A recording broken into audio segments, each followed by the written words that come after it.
When you think of Thailand, what comes to mind? Probably bustling Bangkok markets, right? Or maybe those picture-perfect southern beaches. Well, today, we're going to dive into the country's huge northeastern heartland, a region called Isan.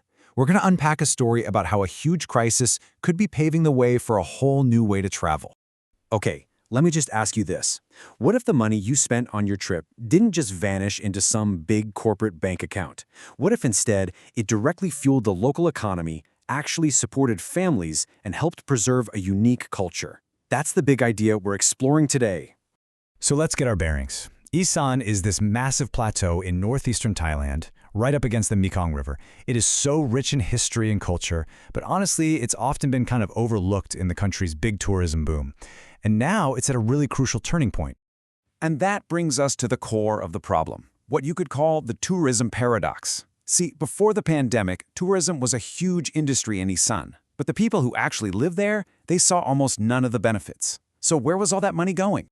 Get a load of this number. Over 387 times billion baht. That's more than 10 billion US dollars generated every single year in the region before 2020. I mean, that is a staggering amount of money flowing into Isan. But, and this is the key, it wasn't staying there. And here's that disconnect in black and white. It's just stark. A typical international tourist might drop, say, 3,000 baht at a big-name attraction like the Grand Palace. But look at what actually trickled down to local communities in Isan. Less than 200 baht. The gap is just massive. And this explains exactly why. The old system was basically designed to siphon money out of the region. Tour companies from places like Bangkok would bus tourists in, stick them in hotels owned by outside investors, and then, poof, nearly all the profits would flow right back out of the region. Then the pandemic hit, and the whole thing just collapsed. A 92% drop in revenue. It was a completely devastating blow, for sure, but it also wiped the slate clean.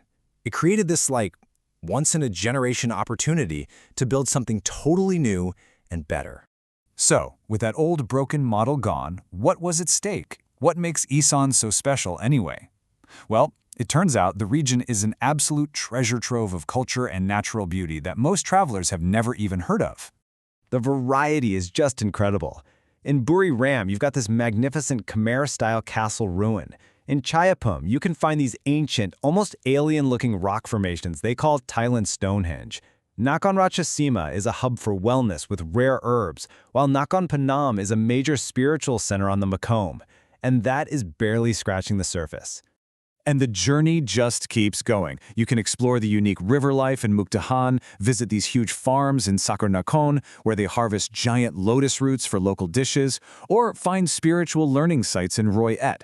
There's this incredible depth of really authentic experiences just waiting there, way off the typical tourist path. So how do you take all this amazing potential and build a system that actually benefits the people who live there? Well, researchers have laid out a new vision for 2030, and it means rethinking the entire industry, literally from the ground up. The whole strategy is built around this one really powerful idea: community-based tourism, or CBT. It's simple, but it's also revolutionary.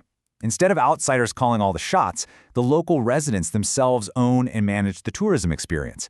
So, imagine staying in a guest house owned by a local family, taking a cooking class from their neighbor, buying crafts directly from the person who made them. That's CBT. You make sure the profits stay right where they belong. And here's the game plan for how they'll do it. This isn't just theory. Empowering local artisans. That means helping them sell their amazing textiles directly to people around the world online. Promoting authentic food. That means training villagers to lead their own culinary tours. It's about using digital tools to tell their story, focusing on sustainability, and, this is crucial, getting everyone, the locals, the government, and other groups, all working together. So what could this all mean in terms of money? Well, the projections are pretty stunning. From a low of under 30 billion bahts in 2021, this new community-led approach could help the region's tourism revenue bounce back to over 174 billion bahts by 2030. That's almost a six-fold increase. This is why the story of Isan is so much bigger than just one local recovery plan. It's really a potential blueprint for communities all over the world that have been left behind by mass tourism. It shows a way forward towards a future that's more fair and more sustainable. This quote from the research just sums it all up perfectly. The goal isn't just to bring tourists back, it's to create a new gold standard, A model for tourism that's truly run by the community, that's sustainable, and that benefits everybody involved. And that kind of leaves us with a final thought, doesn't it? As travelers, we have a choice. By seeking out and supporting these community-based experiences, maybe we're not just having a more authentic trip. Maybe we're also actively helping to build a better, more responsible future for how we all travel.